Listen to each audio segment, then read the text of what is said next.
All right, welcome back. Today's project is a cabinet I built to store my wife's camera gear. She originally just asked for a shelf with hooks on it for her camera bags to hang on, mainly as a way to get the camera gear uh, off the floor, and that's kind of what I planned to build. Was just essentially a board with some hooks in it.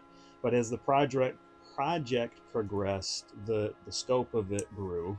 Uh, over time, as you can imagine.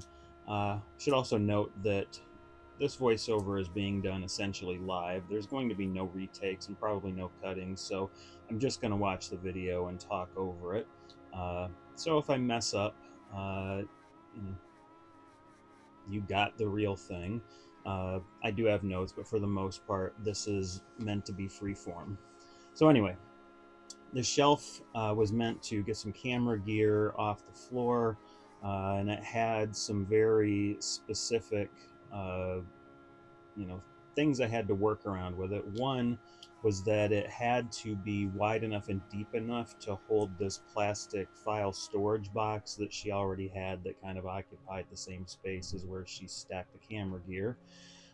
And the whole setup needed to be narrow enough to fit into the space between the buffet that we have in our dining room and the threshold to the living room. Uh, Now, my goal when I built it was I wanted to build it from materials that I already had on hand, mostly pallet wood, which of course means a lot of prep, which is what you can see going on screen right now. Um, because it wasn't supposed to be a cabinet at first, I used only the pine pieces that I had from the pallet wood that I had on hand. Uh, Later on, I couldn't be too picky about it. But that started with first jointing the edges, which meant I ripped them. I got them jointed, then I ripped them all to a consistent width, and I frequently checked all these with a drywall square and the table saw fence, just to make sure that they were basically coming together. And obviously, here you can see me working on that, trying to make sure I got good edges that'll line up because I needed to glue up some panels. Um, Now, this project actually launched in fall of 2024, and this was before the snow and real cold came along, and it actually took quite a while to do the project because the design kept evolving. I kind of knew what she wanted, but I also was not going to build something unless it was kind of interesting to me. So I didn't want to make her a plain shelf. I wanted a cabinet of some sort, and so the project took a while because of the evolving nature of the design, but also I have a day job, and so I get limited amounts of time to work on these things. And pretty soon it got to be winter, which meant it was too cold for progress to happen because in the workshop it gets cold. Um, so it kind of stalled here and there, but that obviously gave me some, and slowed progress, but that obviously gave me some time to finalize the design in my head. Now, here you can see that this is the first panel glue up, which was stressful, and I didn't really have any open table space long enough to accommodate it. The longer tables buried under some offcuts, and because I didn't have a nice flat surface to work on, a lot of the edges uh, did not quite meet up. I don't mean the jointed edges, I mean some of the boards were not meeting each other on the same plane, which kind of left a lot of imperfections and required a lot of planing to try to get it flat. Eventually, I gave up on just trying to get a nice, flat, consistent uh, panel and was just going for something with the right amount of thickness, give or take. Um, Later on, I figured that if I glued the panels sort of in stages where I could put like 2 rows or 3 rows together, it made it a whole lot easier to get some flatness by just adding an additional row on the outside of each of those. It gave me a lot more control. So there you go. So you probably saw when you started this video that it is roughly 63 to, no, it's about 67 minutes long. And you're probably wondering, why is it that long?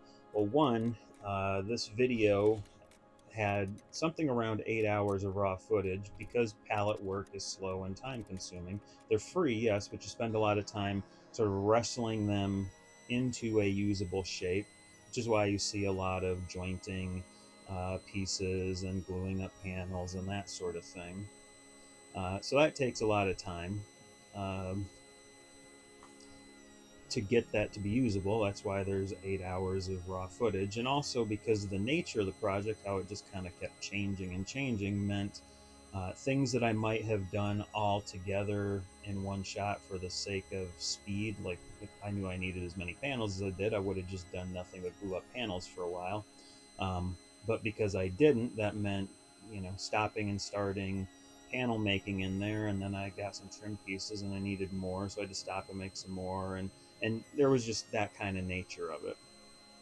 Now, the choice of the pallets was obviously to some extent for aesthetics, to kind of show that you can upcycle this kind of wood, as it were. Because it certainly wasn't to save money. Well, not to save time anyway. Yeah, it saved money because I didn't have to pay for any of the pallets, but then it just took a while to get them into shape. If I wanted, I could have wound up with a video with a lot less time if I'd have just bought plywood, but it just didn't have the right kind of feel to go with that for the video. So the pallets I had on hand came from a variety of different places. Some of them came from a warehouse near where I live, where we just kind of picked them up. I believe I actually used one of those pallets to make make the serving tray that I made last year. Last year? I guess it was 2 years ago. Um, and that had a lot of like red oak pieces in it, uh, because I'd gone through and pulled those kind of pieces out. Um, so just kind of had them around, got them from the nearby warehouse. Some of them were from deliveries from Lowe's or Menards, and some were from when my son had brought some home from work, or on the way home from work when he'd stopped to pick some up.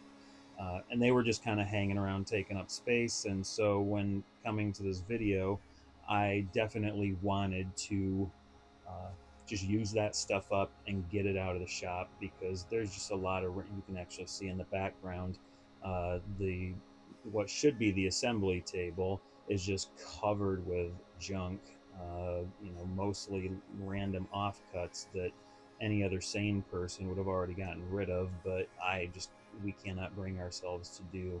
One of these days I'll wind up turning them into something uh, completely random, like a Frankenstein box that's made out of like 7 different kinds of wood.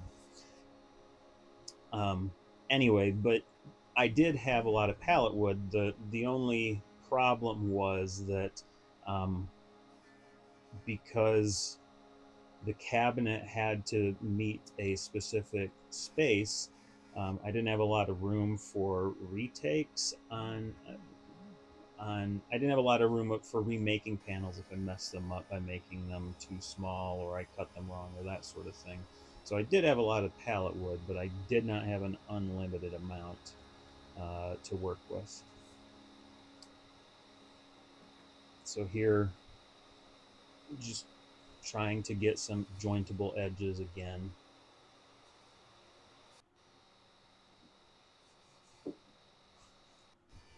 And that process, starts by cutting, or excuse me, by jointing them on the joiner and getting that edge nice and flat, then taking them to the table saw and working on getting them all to be a consistent width. Uh, that's the ideal, I think, when you're making panels, is you need to start with stock that's consistent width, especially if you're going to be sort of Frankensteining it together like these panels wound up being. Uh,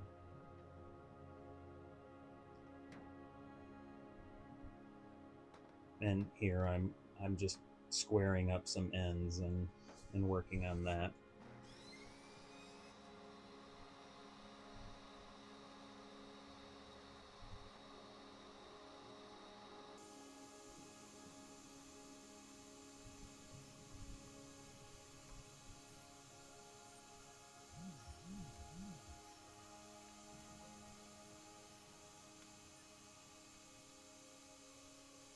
Now I mostly was cutting out the nail holes on the ends of boards, not because like aesthetically I'm opposed to them.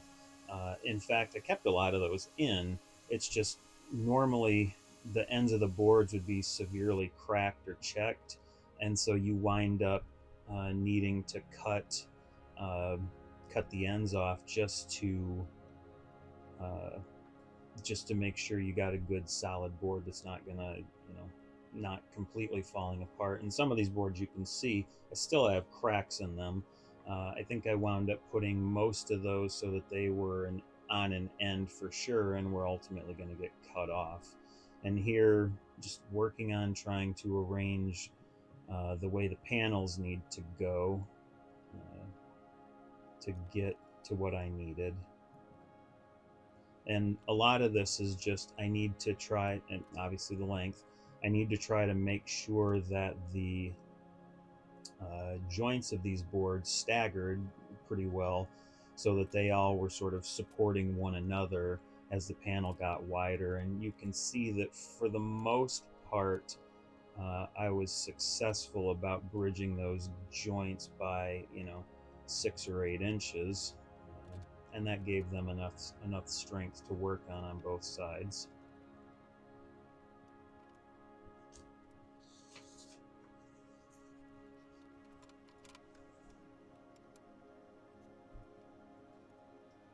And a lot of the problem with the project over, the initial portions of it was just getting the was just trying to get the panels relatively flat, and they kind of just fought me the whole way.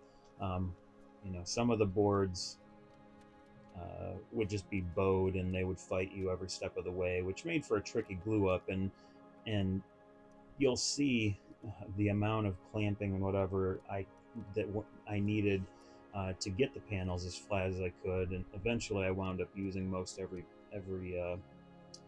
clamp I had, and still could not get uh, perfectly meeting ends of the boards. And you'll see, eventually I get out the deeper throated clamps to try to clamp together, clamp them at least onto the same plane.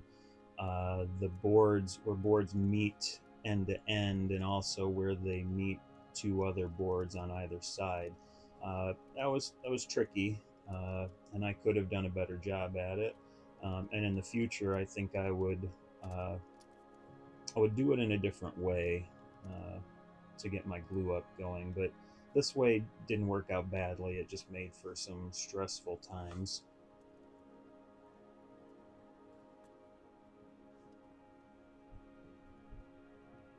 And you can see I'm getting out every clamp I got to try to make this happen.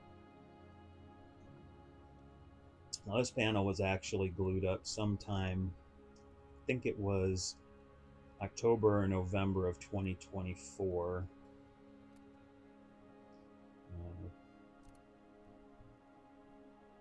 And I do want to point out that you can kind of see on the row of this panel nearest you, that's behind the clamps right now.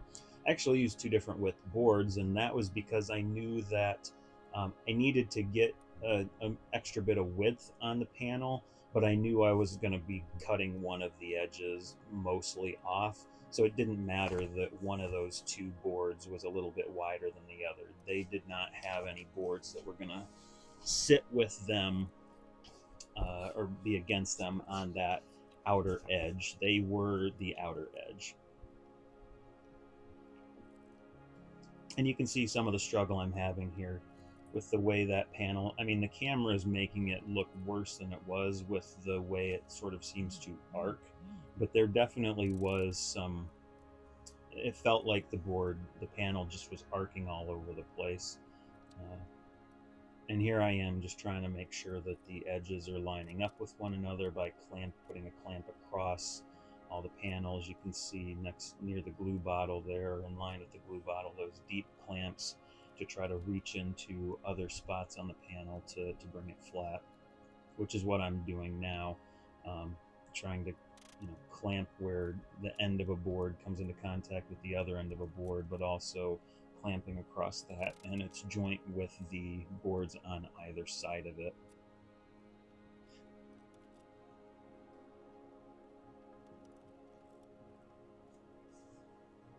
Also making sure to clamp both from below and from above so that I don't accidentally put a weird cup into my panel.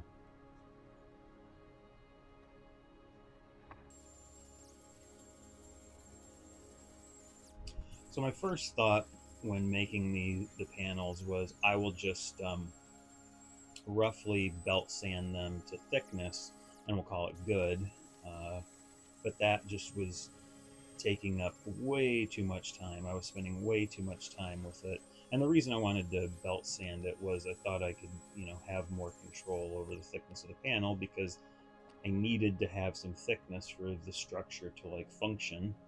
Here you go. You can see that we've now moved into winter time in the project, and I've basically given up on the idea.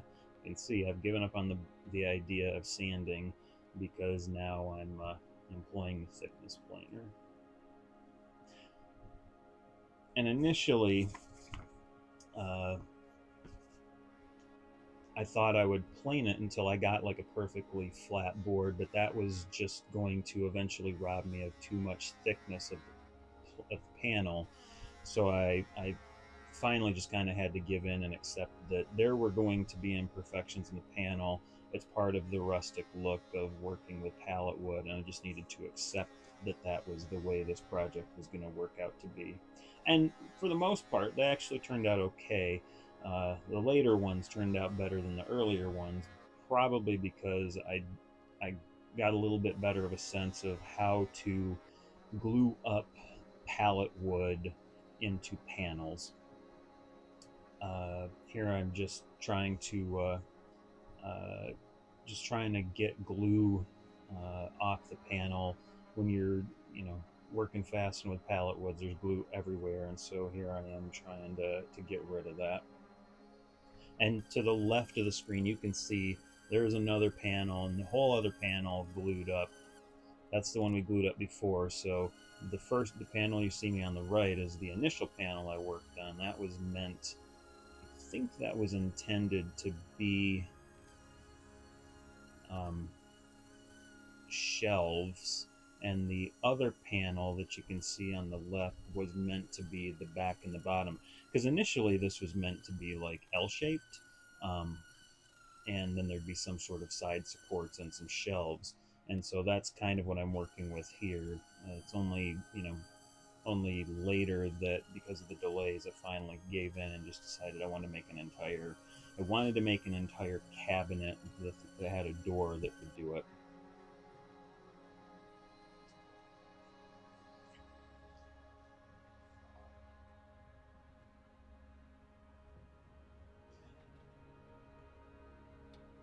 Here I am trying to I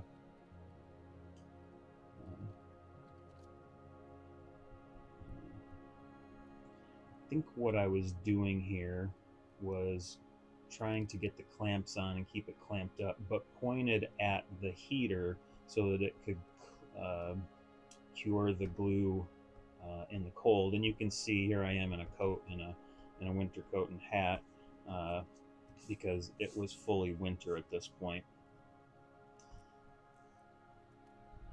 Now, aside from the winter time and sort of the evolving nature of my design, the other delay for this project was that once you get to October and November, you get into college hockey season, and we have season tickets to the hockey team and where I went to school in town. And as it started to get warmer, that might have allowed me more time to work outside, except for our team actually got into the NCAA tournament and wound up winning it, which was pretty amazing. But that took away like 5 or 6 straight weekends uh, that I could be working on this project. We instead were going to Fargo and St. Louis, Missouri, to watch them win the championship. Now, for sure, there's no way I would trade, having this project done faster for that championship. But it took a lot of time away that I normally would have been out into the workshop. Uh, One interesting aspect of this project, uh, not necessarily of this project, is that hockey, since Western won that thing, my son decided to build a replica of the national championship trophy out of cherry, which you can see on screen now. Obviously, it's not a perfect facsimile, but it's pretty darn close to what the teams are given out, are given when they win.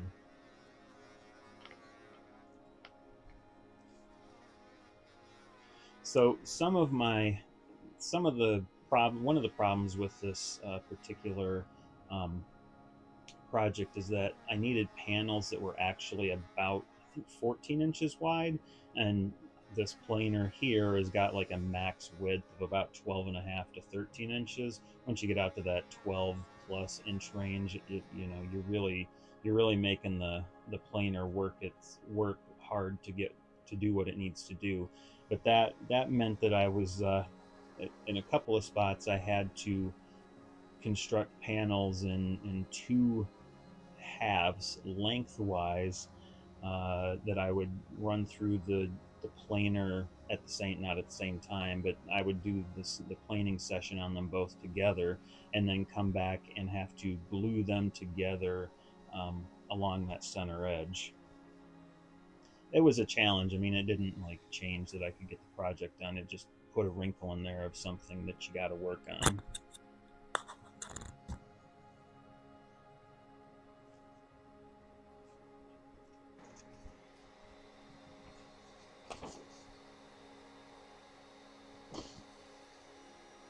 So here you can see that clearly we've had spring come.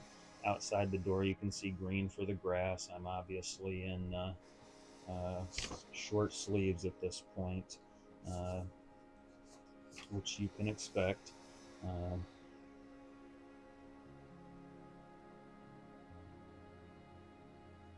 you can also see lots of times in here where I look at myself and I think I'm probably a little bit on the chubby side. Uh, my wife likes to think that, or likes to say that that's because I have terrible posture, and I sometimes think, why can't both things be true? So here I am working on the length of these panels, even though I hadn't quite figured out that I wanted how I wanted the cabinet to wind up being. I knew at this point that I definitely wanted a cabinet, and I knew what its length and height needed to be. Uh, and that's where I'm cutting things down. You can see that uh, my notebook was there in the frame a minute ago that I was working from, and pretty shortly it gets put up here in the towards the bottom of the frame, and you can kind of see that basically all I drew was like a box with some shelves. The original idea was supposed to be like a vertical board with some small shelves, hooks, and a file box at the bottom. It needs ports for the shelves, obviously, but this eventually evolved into what looks like a bookcase, which you can kind of see there on screen. But eventually I then decided, well, it needed some hairpin legs, and it also needed a door, and then it needed to be trimmed because, there were reasons for that we'll get into.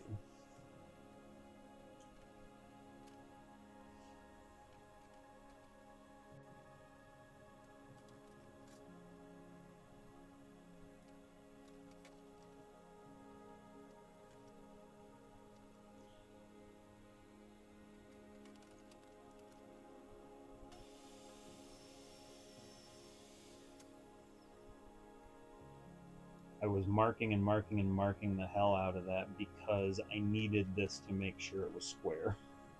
So I was, marking it from one side, marking it from another, marking it from the one side, marking it, like doing this sort of repeatedly, um, to make sure I had a nice square panel to work with.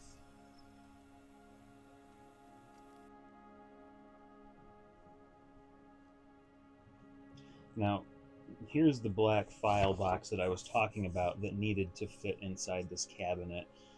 The cabinet needed to be wide enough to fit this thing in front to back. Like the width of the box needed to be the depth of the cabinet, and then the other dimension was like the width of the cabinet. And the irony is that I wound up getting it so that it would fit inside with about a half-inch clearance, uh, all the way around, which normally shouldn't be a problem.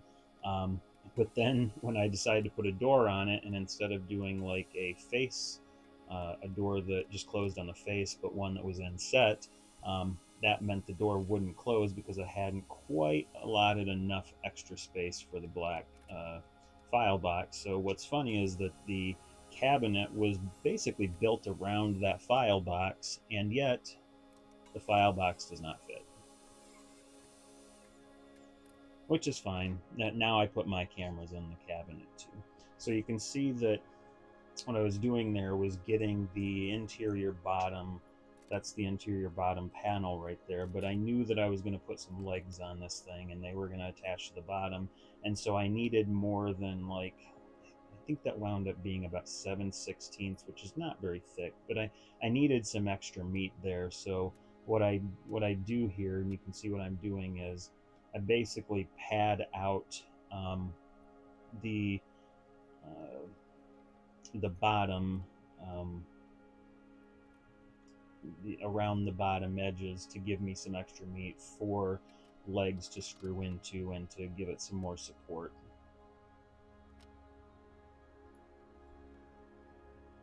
So that the bottom now winds up being, other than in the middle, um, the perimeter, excuse me, winds up being about, not quite an inch thick, but it's more than 3/4, but not quite an inch.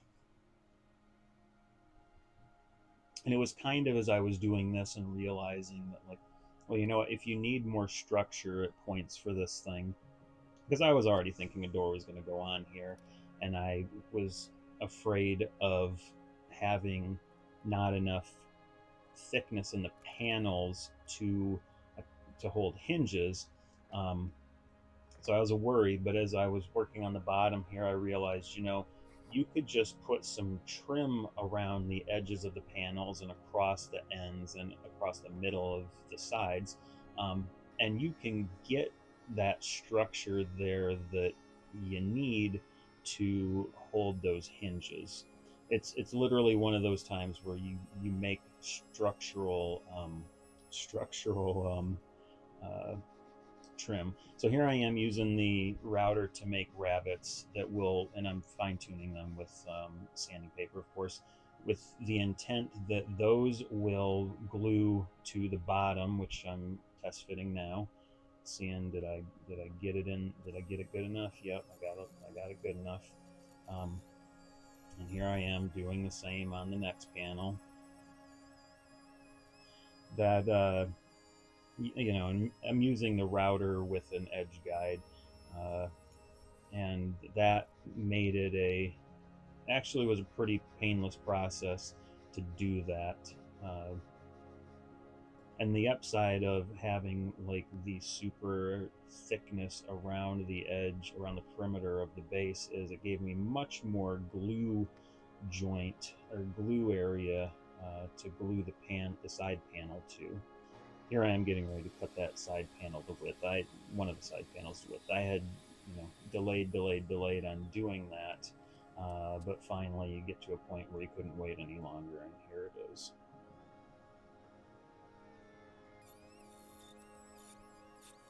So you'll see me do a lot of the work on these projects that requires creating a lot of, like, sawdust or chips or planing or whatever. I like to do that stuff outside uh, for the obvious task or the obvious reason that you don't have to clean up on that. You can just do your thing and let it fall where it will. Um, you know, and in the spring that's a much easier thing to do than in the middle of winter. In the middle of winter you're already freezing, and then to go outside and do it and have your hands feel like they don't work anymore makes doing these projects through the winter kind of difficult.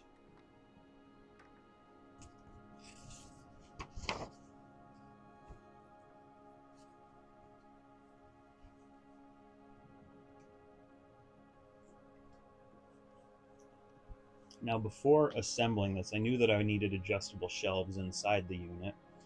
Before assembling it, I got out the shelf pin jig and drilled in shelf pin holes.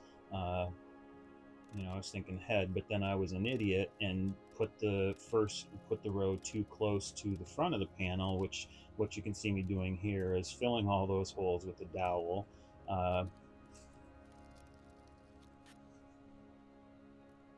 which I think it gives it character if you know that like there's a screw up in there, and that it was ultimately fixed. I like that the screw up has a visible fix to it.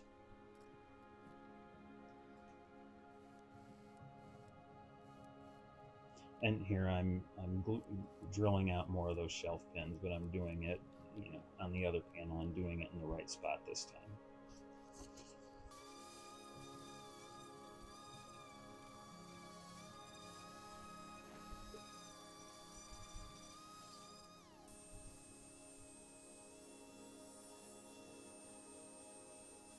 Just using the belt sander to round over the top of that back panel, which also sat in its rabbet on the back of the side panels. Now this glue up, I did a dry fit of everything, and everything went together okay. But of course, when you get to the final glue up, it's kind of stressful because you're working against time now. You got that glue that you don't want to set up on you, so it just kind of puts you in a little bit of a frenzy putting stuff together. And also, when you're doing the dry fit, you're not really conscious of how the joints are they making good connection with one another. But when you've got glue in there and you can see, well, there's no glue squeezing out in this area, you wonder, does it have a good connection or not? Which is why you see so many clamps going on this thing. That's to wrangle ultimately what are imperfect panels into the shape or position they need to be.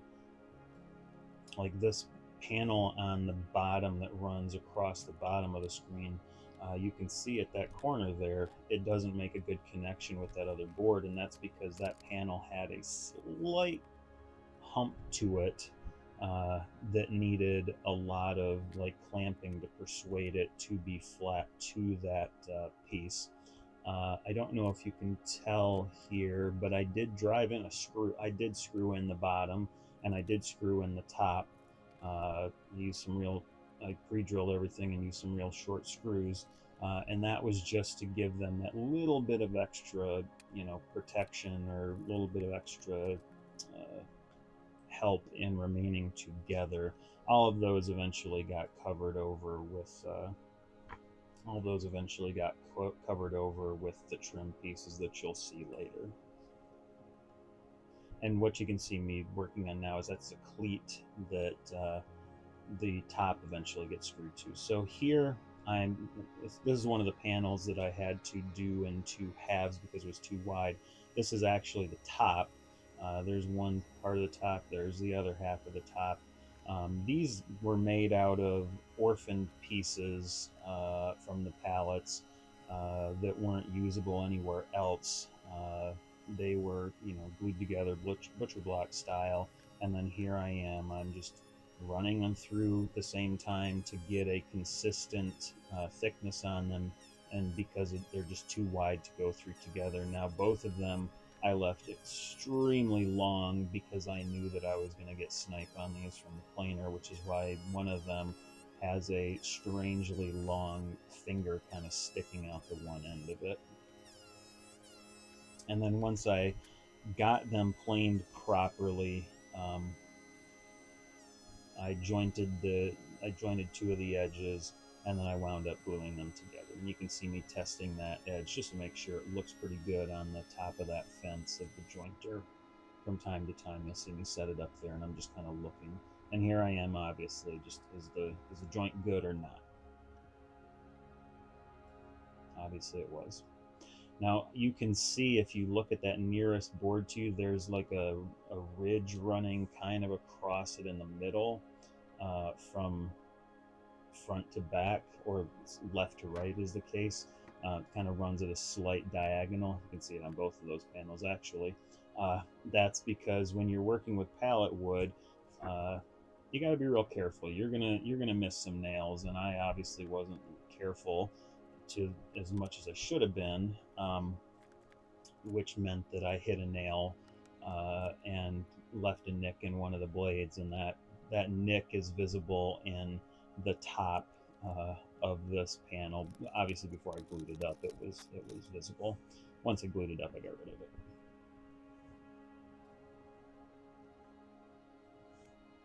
But really, you almost need to have some sacrificial blades for your planer that are meant for pallet wood, and then when you're not working on pallet wood, you take those blades off and you put your better blades back on.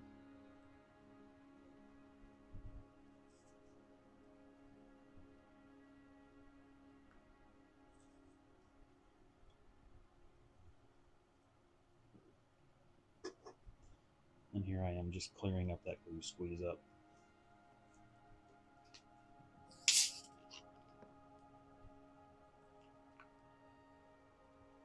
You can see those slight ridges from the nicks,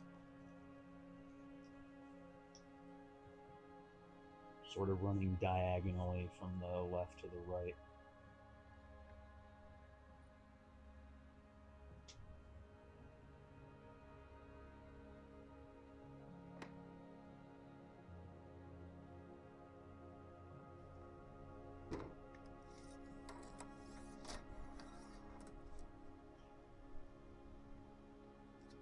This is where I'm starting to make some trim for the sides, and I'm trying to measure up how much am I going to need. I went and laid it down, which is a much better way of working. So I'm just making some notes because I'm gonna wind up adding trim to this, and you can see what the plan is here. Is just put some trim. I'm seeing how much I got. Do I have enough? Sure. What do I got of this? Yep, I got enough there. And again, as I said, this trim winds up being somewhat structural because it gives a lot of substance to the perimeters of all those panels, and it helps pull a lot of them back into like a sense of flatness. Like it gets rid of some of the bow in them actually. And it took a lot of just kind of fine tuning because I wanted these to fit really perfectly.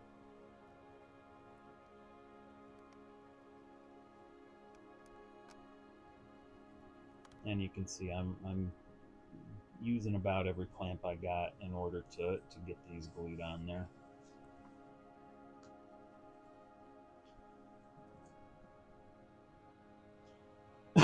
And like I said,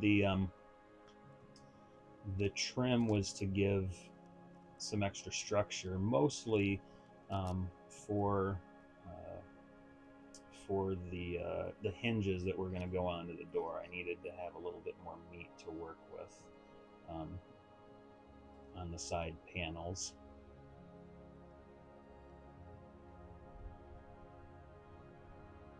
And I think I'm going to put one of the, I wound up putting one of the deeper clamps on there to get that middle piece to sit flat with the pallet. So trim, I got to do trim. I need more pallet pieces. So here I am just breaking down another pallet. This pallet was pretty rough, and I made do with, I got out of it what I could and used what I could. The rest of it wound up being burned. And you can see that some of these pallets are just truly cobbled together from whatever.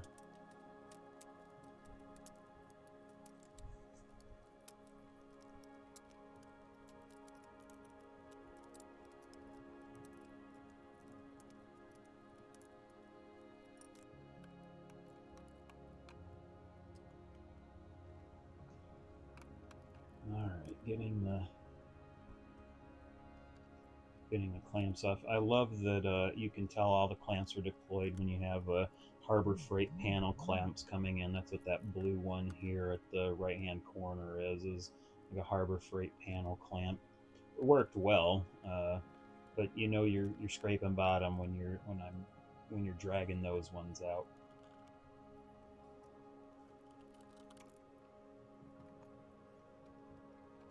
So you can see that like the trim here was basically just some flat rectangular pieces, and eventually I decided I wanted to dress that up a little bit, so I wanted to get a like cove detail in there.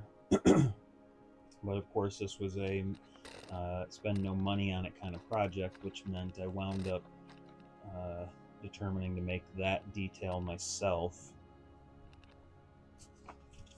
which, you know, took a little bit of effort.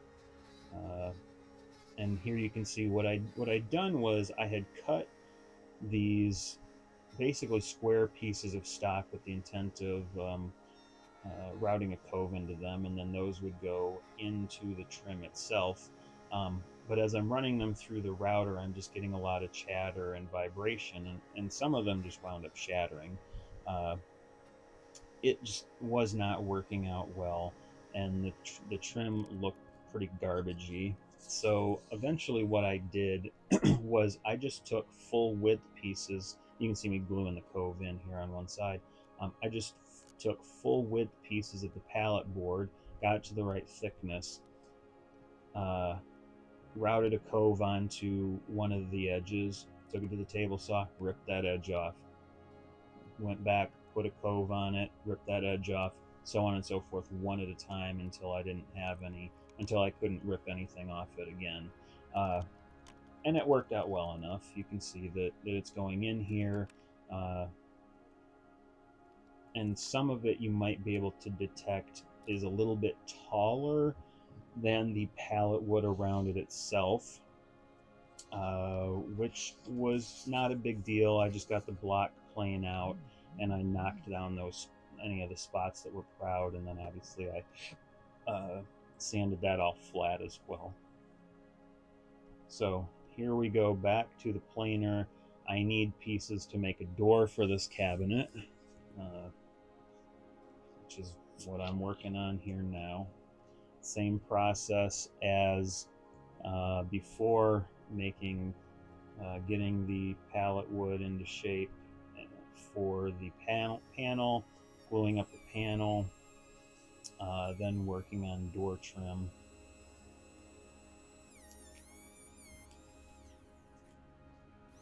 And coming up here, you can see that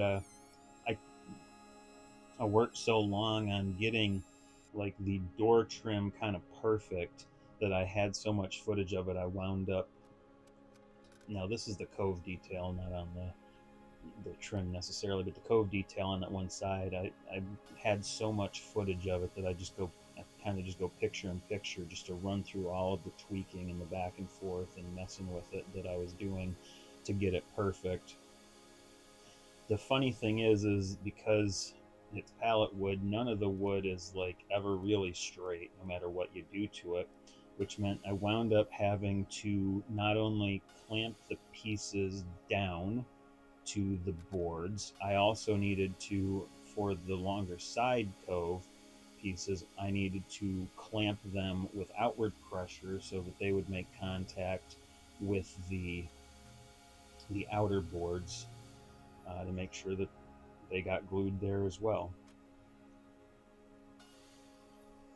I'm not sure what I'm looking for here. But again, just tweaking, just little bits of tweaking to get it right.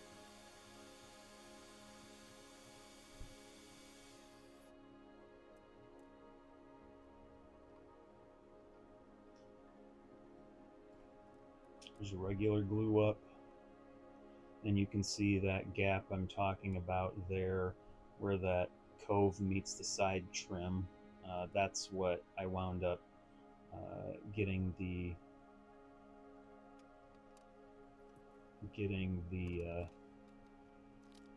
maybe it wasn't on this, maybe it was more on the door, but getting the clamps that would put outward pressure.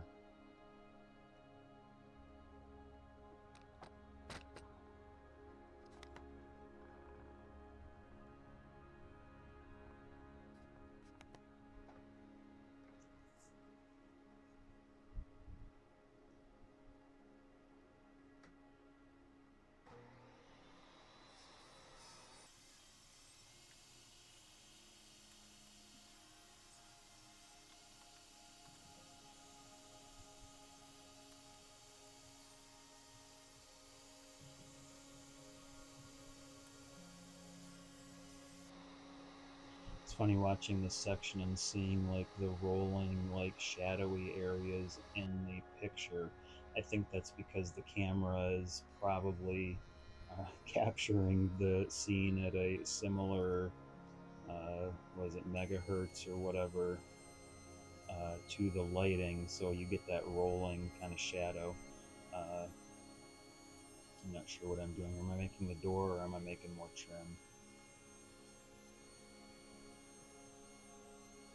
It must be like making the door.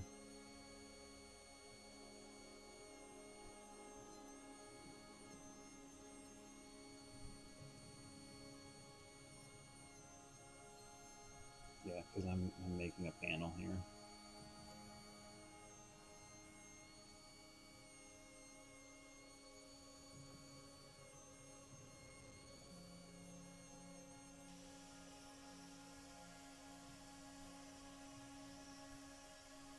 Cutting these pieces to a consistent width.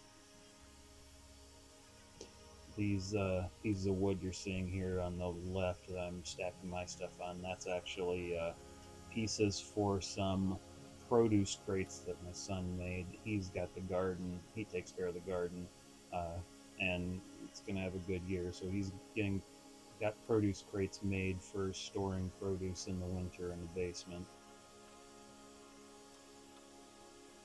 And they were kind of in progress in the middle of my project.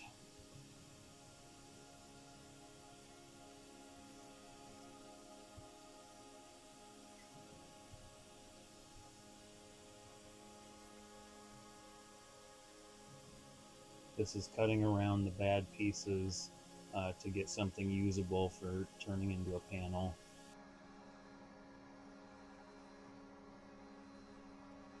And this is the door all glued up. Obviously I skipped over the glue, or the glue up, but I'm just, trying to sand it, make it look decent.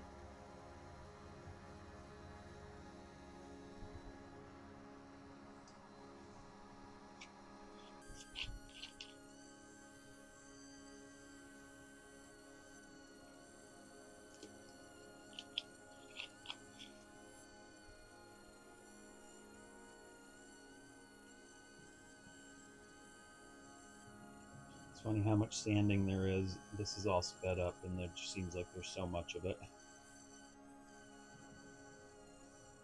Plus there's all the sanding I cut out. So, yep, here I am trimming the door. It's already cut to length or whatever. You can see at the bottom of this door here on the right that it kind of has a inward cup. So the trim that goes on here helps to take that out by kind of forcing them against one another. Not kind of, definitely.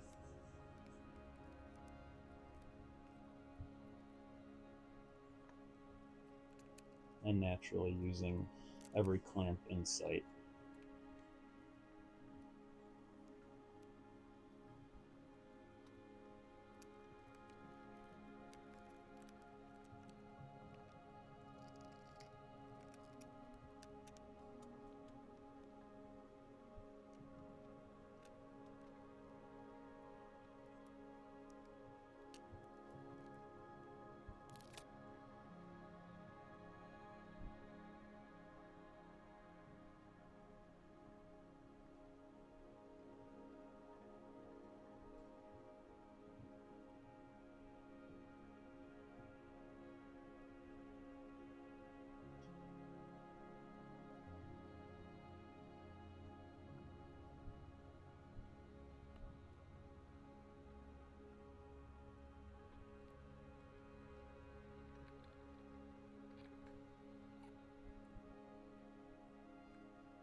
So that's all trimmed up, as you can see, and I've got the sander there, so you can guess what's going to happen.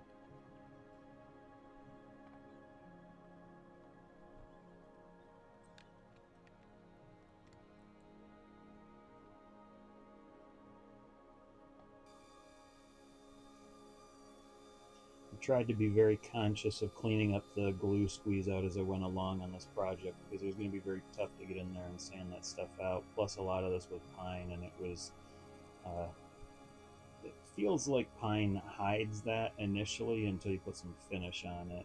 So you're already having problems with pine because it's pine, um, but it just feels like the glue squeeze out does something, just hides with that until you put the finish on, and then it's extremely apparent. So here you can see side of this cabinet with the trim, all of it on there, and I'm getting ready to apply the finish, which helpfully, I just flashed to the camera here so you can see it. There you go, boiled linseed oil. I chose boiled because I had it on hand and it was cheap that way. Plus, it's sort of a uh, foolproof foolproof way of finishing the project. You wipe it on, you wipe it off. If there's any extra, you just wipe that off, right? Let it soak in. Uh, Gives the wood a pretty nice golden kind of tone. And if in a year you're like, hey, it probably should use some more finish, you just take it out, give it a sanding, and put a little bit more on there. And you can really see that it definitely like dresses that wood up really nice here. Now, a lot of woodworkers would go hog wild filling all of those nail holes, you see, and trying to make this look like it wasn't pallet wood. But I liked having all those in. It definitely, I don't want to say honors the wood, but it basically makes it clear that, hey, this was made from reused wood. That wood was imperfect, and that wood had nail holes in it. And I like the look that it winds up giving it.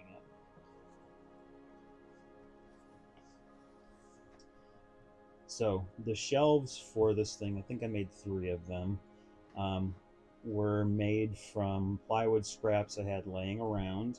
I put a hardwood edge on the front of all of them, sort of like an edge banding but thicker. And then I also had this red laminate left over from another project that I wanted to use. And because I, only used plywood for those shelves with a piece of hardwood banding, I wanted to cover the plywood part, so I used this laminate that I already had. And I still have plenty of that laminate left over right now, uh, which is funny. And you can see the 3 shelves there. It's kind of hard to tell that some of them have a red, I think a couple of them have a red oak front, whereas one of them has an ash front. And you can see like there's a thicker board on the front of that one. I just put on there what I had, and if it wound up being thicker, it wasn't that big of a deal. Or not thicker, but wider. It's going to be hidden anyway. And the whole point of that hardwood on the front was just to kind of dress it up. Here I am routing the shelves or the laminate to get it trimmed to size. I've used this stuff before in various other projects, and I don't mind working with it. I like the color. It gives a nice pop, even if it is on the inside of the cabinet. When you open it, it's there.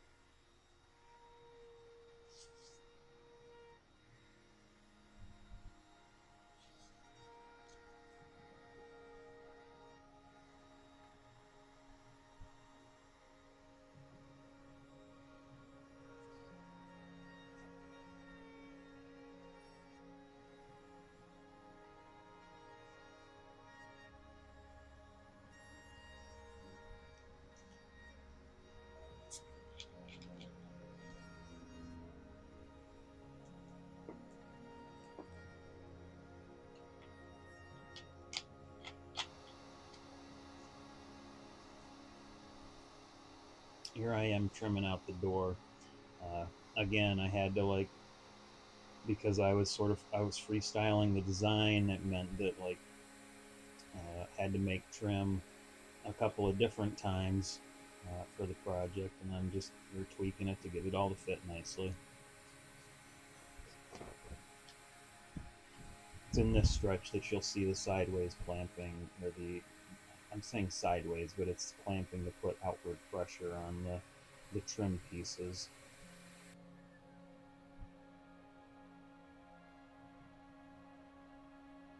They fit so tightly, I was having a problem getting them out for out of the dry fit.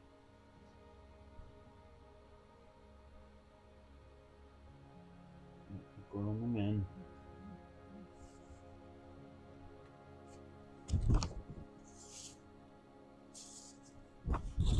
So one of the things that's funny to talk about, or when I watch YouTube videos for woodworkers, they talk about, plans will be available for this on my website if you want to order them, that sort of thing.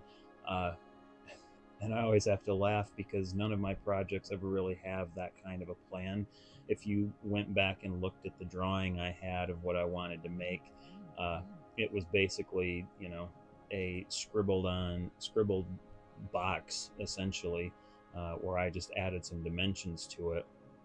Uh, I could make a photocopy of that and sell you copies, but really, this is a fairly simple project. It's ultimately just a big box with a door on it. The complicating things were making the panels and maybe adding the trim and having to create that. But literally, it's make a box, add some shelves, add a door, trim it, don't trim it, doesn't matter, and there you go. You don't need a plan for that. And since this was pretty specifically built for a place in my house for some very specific items, uh, like a plan is not necessary. Here's the clamping that I was talking about. We're giving that outward pressure to those pieces of trim to make sure they got good glue contact with the outside parts of the door.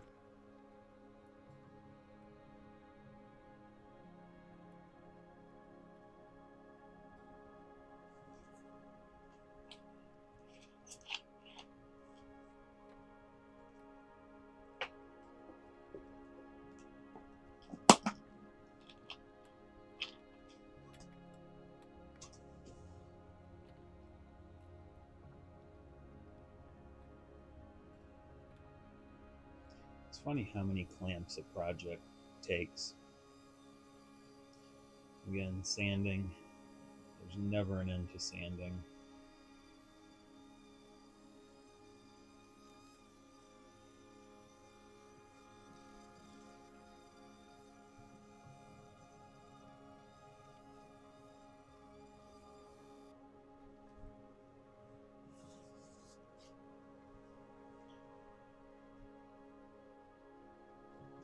Obviously putting finish on the door.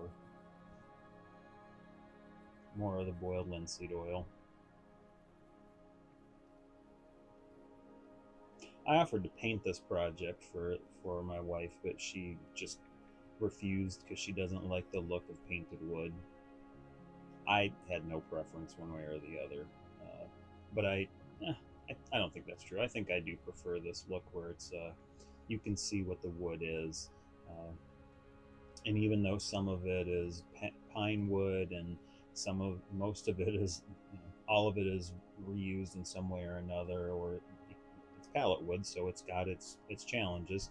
I do like the look and the character that kind of wood brings to this sort of a project.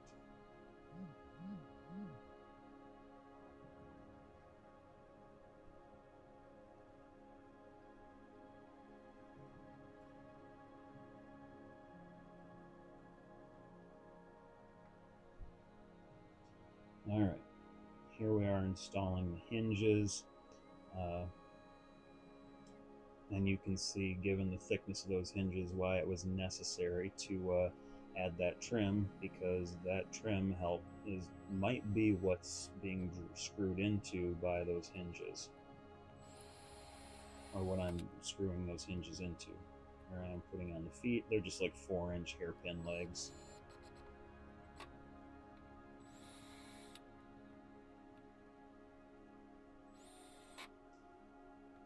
and the screws that came with those were just short enough that they didn't poke through the front.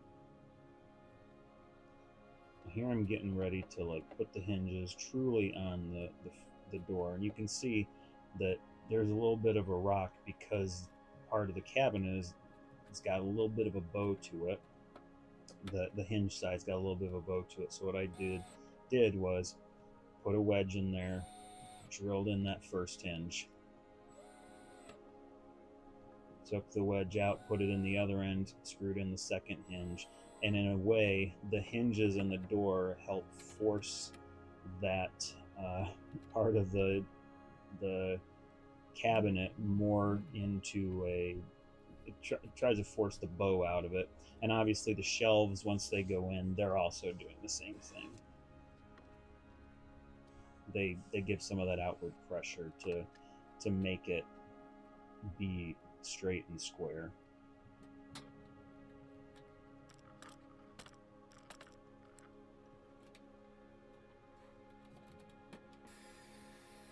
And there's the cabinet. Here I am cutting the top to size.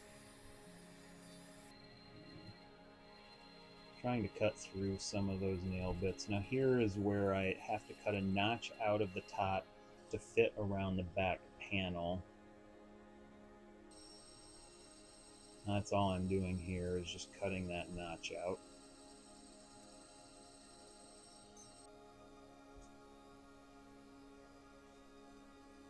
And you can see it there. I've fully cut it, and it's looking pretty good. Again, more sanding. There goes my son.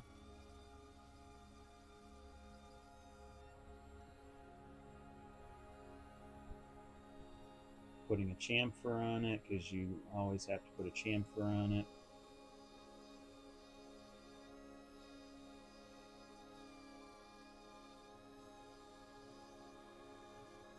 Even though I tried to cut off a lot of those voids on the sides of this, I do like that some are left over. It just makes clear that, you know, this was not perfect wood to begin with.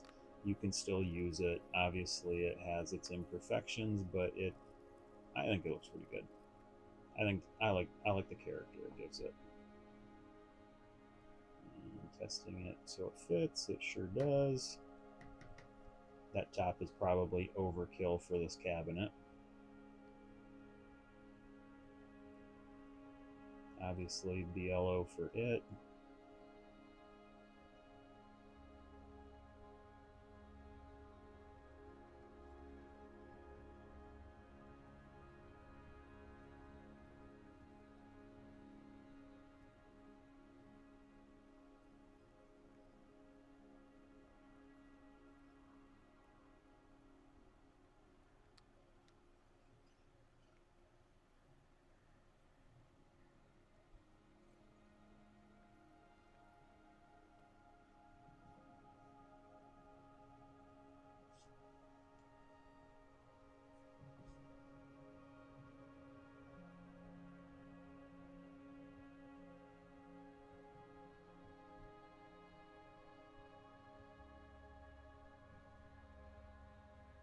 So you can see, like, well, here I'm installing that hook that goes in the back. There's actually a block I glued on in the back to give a little more meat for those screws to bite into. And you can see in the front here at the top, and in the back there at the top, there's those cleats, cleat, whatever you want to call it, that I screw the top of this cabinet to. Like, I screw through it into the top, through them into the top. That's what I'm doing here.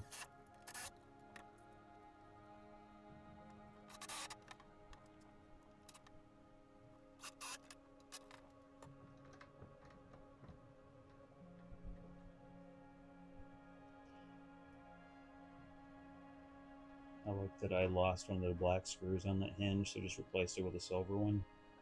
Told my wife I might just come back with like some black nail polish or something and just touch that up. But also it kind of keeps with the character of it. And here I am. My branding iron broke, so I'm like branding it in the most janky way possible. But that's basically the last thing that's got to happen before this project goes into the house to where it belongs. I do need to get a better beauty shot of it, but here it's going right between the yoga cabinet where all the yoga supplies are and the buffet. Just installing the shelves.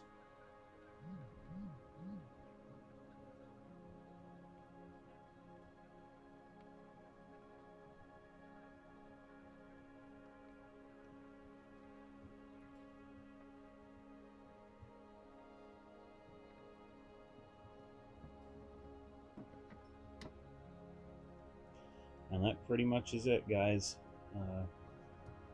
Built a cabinet for my wife's cameras. So happy building, everybody. We'll see you on the next one.